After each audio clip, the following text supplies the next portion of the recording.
Langt síðan sá ég hann, sannlega fríður var hann, allt sem prýða má einn mann. Heavenly God,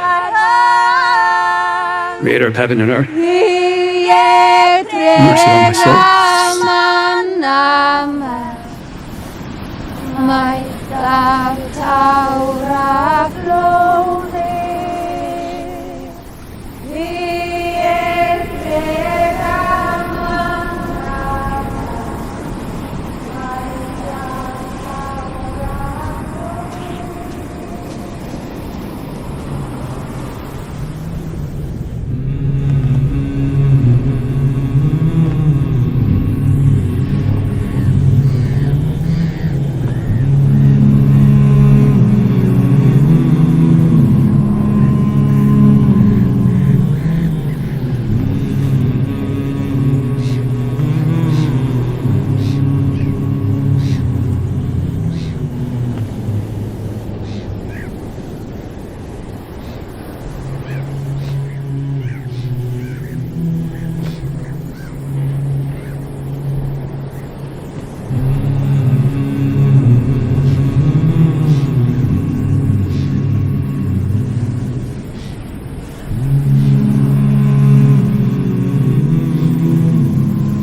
If I may have your attention, please, I'd like to welcome you to the newest installment of Modern Saviors, where we study superhero mythology and contemporary legends.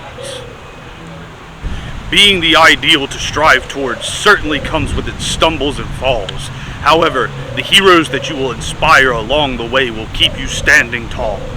In the epic Superman origin, Man of Steel, Jor-El endows his son with the mission of serving as the highest ideal to strive towards for the people of Earth. Through the magnificent progression of Batman v Superman Ultimate Edition and Zack Snyder's Justice League, we bear witness to Superman serving as that ideal for the people and the warriors of the world. All members of the Justice League follow Superman's example and apply the aspects of his journey that help them through their own unique issues. The commonality that Batman, Wonder Woman, The Flash, and Cyborg all share is their self-imposed isolation. Following the death of Robin, Batman caved to the temptations of brutalization. After witnessing 100 years of horrors, from the Crimean War to the Great War, Wonder Woman shielded herself from humanity. After losing his life entirely as Victor Stone, Cyborg buried his anger towards the world. It is clear from the lack of friends or any sort of social life. After his mother's death and his father's false imprisonment, the Flash has run from any connection with others.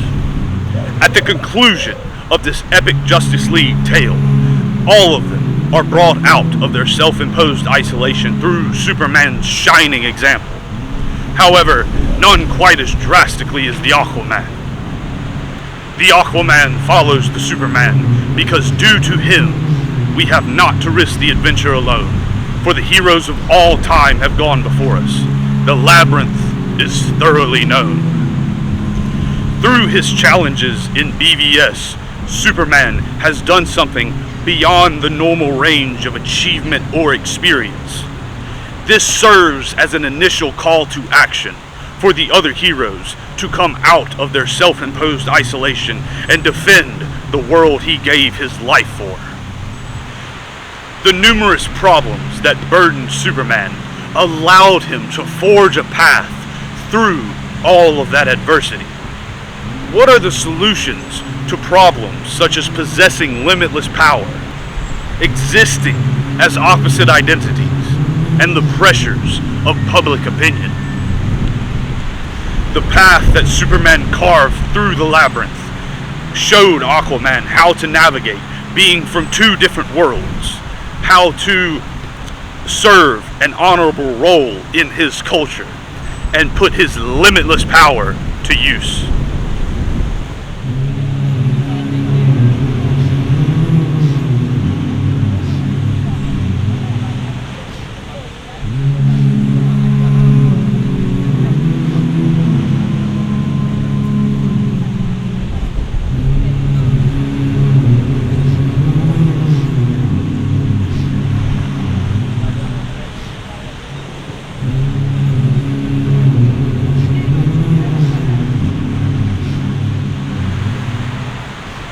Arthur Curry has lived a split life since the day he was born, with one life being above the surface of Earth's mighty oceans and one below.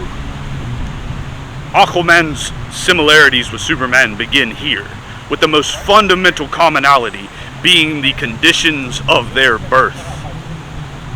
Kal-El soared through an ocean of stars to reach the Earth as a newborn infant, and from the moment he landed on Earth, he was destined to live a native life while possessing godly abilities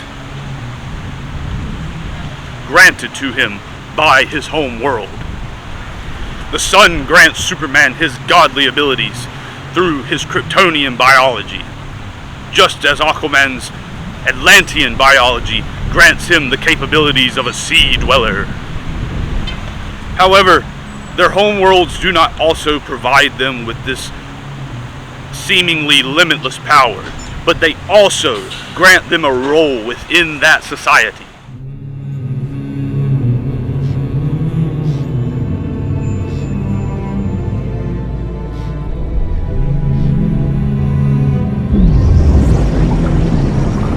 King who would be man, son of a human father and queen of the seas.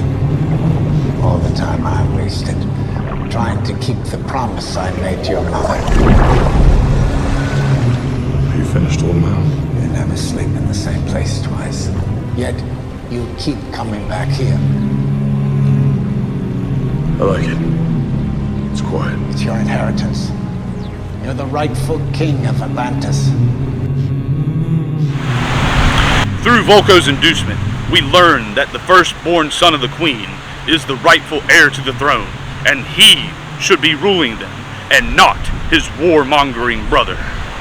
His role is king. As the last son of Krypton, Kal-El will forever be the last living representative of the once mighty Kryptonian Empire, but unburdened from their blameworthy oppression. The king and the last son both share this struggle of how to exist within this identity as the foremost representation of the culture that made them who they are. They both find courage and strength as they grow out of necessity to fill these roles. Now, what must be considered is the reasoning behind the bestowment of such noble roles. The rightful king and the last son are too similar of roles to not share a similar journey as to how they came into them. Since their birth, both Kal and Arthur have faced great threats to their safety.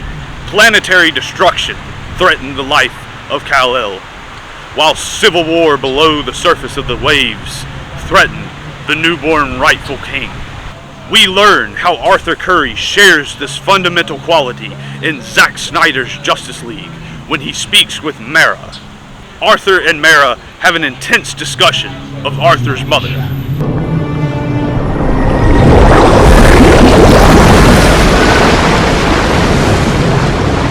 Volko told me you would come.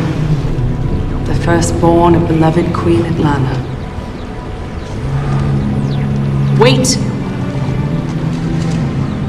Please. I knew her. Well, that makes one of us. My parents died in the wars. She took me in. What a saint. You dare speak of Queen Atlanta that way? Your queen left me on my father's doorstep and never gave me another thought. Your mother left you to save your life. You cannot imagine how it hurt her. What it cost her. But you're not a defenseless child now. It would have been her responsibility to follow that monster to the surface and stop him. Now, it's yours. Unlike Superman, Aquaman was not afforded the luxury of reconciling with his deceased parent. He had to learn about her through the legends and experience of others. The same way it broke the hearts of Jor and Lara El to send Kal to the surface of the earth, the mighty Queen Atlanta also rose above the surface of the waters so that the earth may protect her defenseless and endangered child. Both Kal and Arthur had to grow through every stage of human development, as we discussed in Understanding Superman, while coming to terms with the identity, role, and powers bestowed to them by their home world.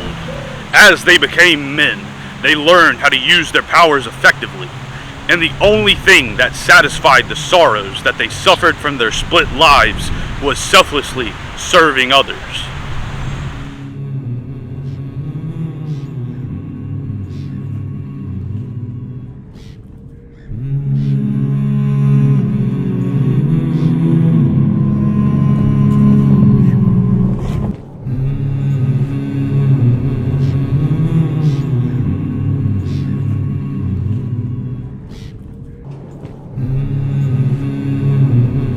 The habits of the most elusive men are easily detectable by the world's most inquisitive reporter and greatest detectives.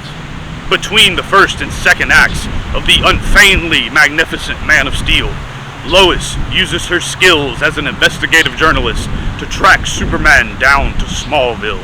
Lois begins her search after briefly meeting Clark in Antarctica. She begins her search by tracking down people that this mysterious man with abilities has helped through the years. They all tell her the same essential story about how this outsider that no one really knew pulled off feats of astonishment and displays of protection, such as holding up a collapsing oil rig, lifting a bus out of the river, protecting women from disrespectful men, and keeping drunk drivers off the roads. She tracked down all of his former co-workers until she ran into an old schoolmate that pointed her in the direction of Kent Farm.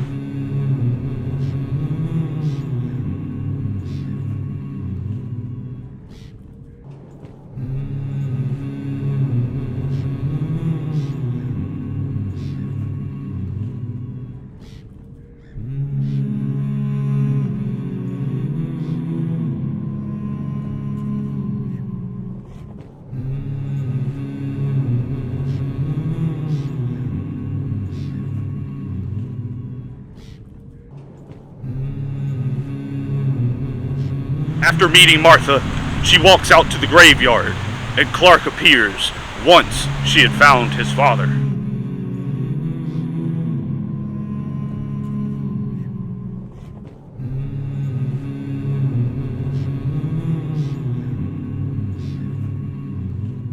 As Jonathan lay buried before them, she begins to press Clark with questions. She asks,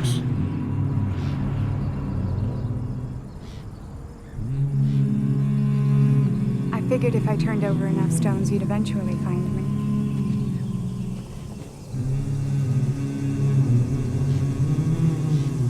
Where are you from? What are you doing here? Let me tell your story. What if I don't want my story told? It's going to come out eventually. Somebody's going to get a photograph or figure out where you live. Well, then I'll just disappear again. The only way you could disappear for good is to stop helping people altogether, and I sense that's not an option for you. My father believed that if the world found out who I really was, they'd reject me. Out of fear.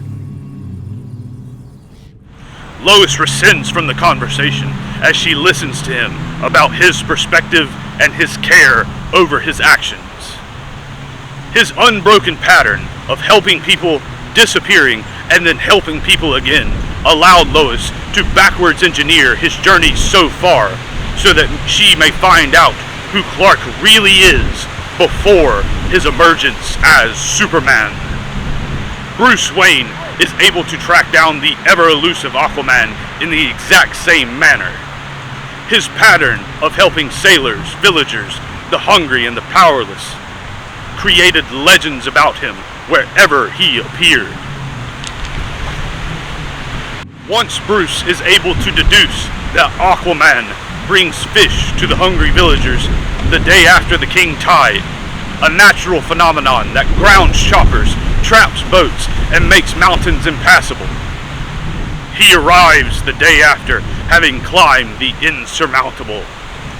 After Bruce reveals that he understood their language the entire time, the mighty Aquaman reveals himself to Bruce in a scuffle.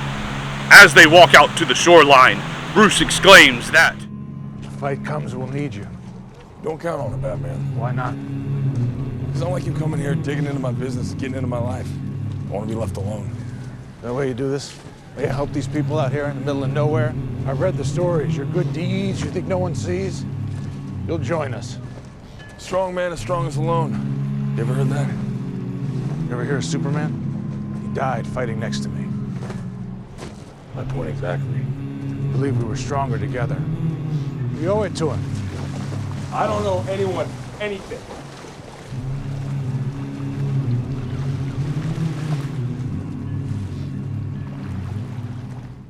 Arthur scoffs as he descends into the water.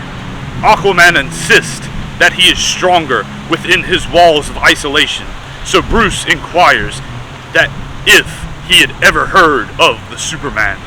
Arthur ignorantly asserts that he doesn't owe anyone anything. As he disappears into the ocean, Bruce walks away, unsatisfied with Arthur's answer. The beautiful women of the village sing as the outsider, with extraordinary abilities, disappears into the waves once more.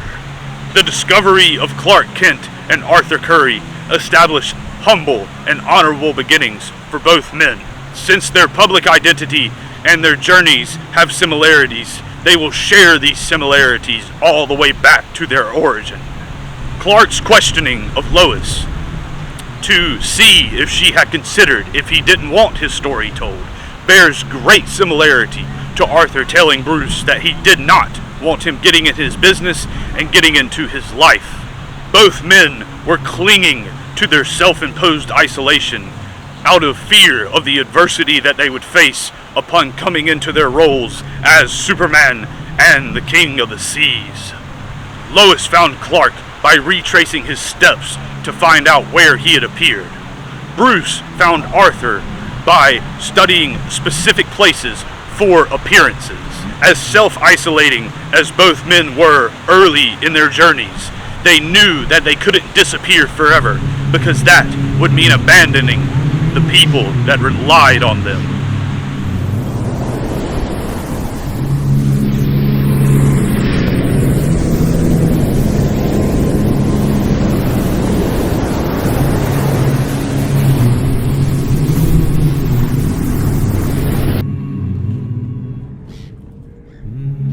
Early in Aquaman's journey, he refuses to recognize his duty to his people.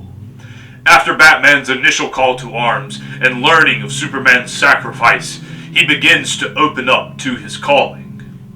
Once he is shaken out of apathy, Arthur knows he must take up his mother's trident and follow the common enemy to the surface world. He knows he must defend the world that Superman gave his life to protect.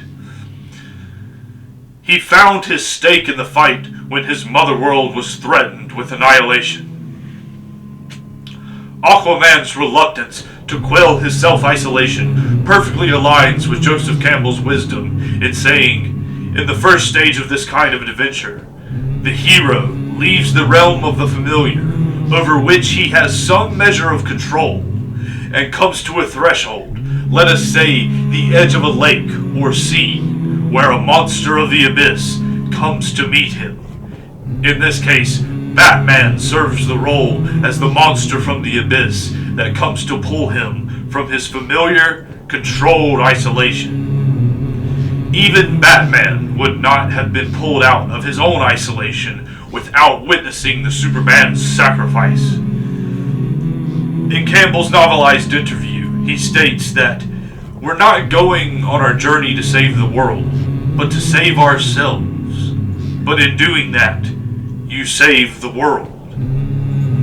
As Aquaman gives up his lonely, alcoholic, and arrogant ways to join a team of others following the Superman's example, he learns what he needs to know about himself so that he may contribute to a group of warriors defending their home. Thanks to the last son of Krypton forging a path through the problems they shared, Arthur Curry, the Aquaman, began his journey to claim the throne of Atlantis as the rightful king and fulfill his duty as protector of the oceans.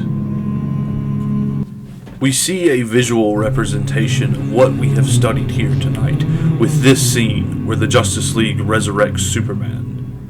It is Aquaman that brings Superman to the waters of his baptism. The scene is visualized this way to represent the rebirth that both characters are experiencing on this journey together, just the way as a real baptism symbolizes a rebirth into a life of Christ.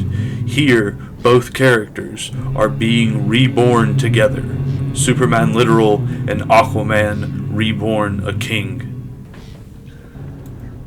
That will conclude our study on how the Aquaman follows the Superman, and how Superman continues carrying on the theme of Campbellian philosophy throughout this epic DC saga. He forges a path through all the problems that the Aquaman was inevitably going to come to. Because of Superman's example, Aquaman was able to overcome them. So yes, that will conclude our study for how the Aquaman follows the Superman. Thank you, and good night.